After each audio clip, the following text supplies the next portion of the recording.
Hello guys, in this video I am going to show you how to insert a mood board to your whiteboard on the Canva application.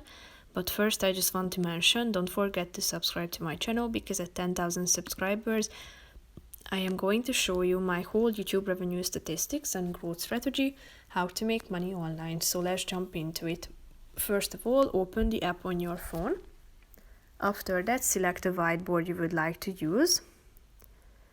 And then click on the plus icon that will appear down below in the left side corner of the screen once your selected whiteboard is loaded.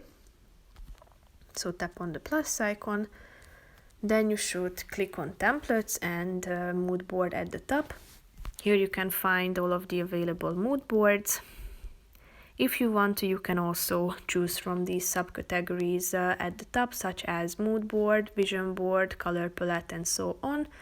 Tap on the relevant one and it will be inserted, and you can add your own pictures. You can change the shape of it like this. You can change the color too, as well as the style. You can set the font size and the color of it too. Format, spacing, and other features can be added too.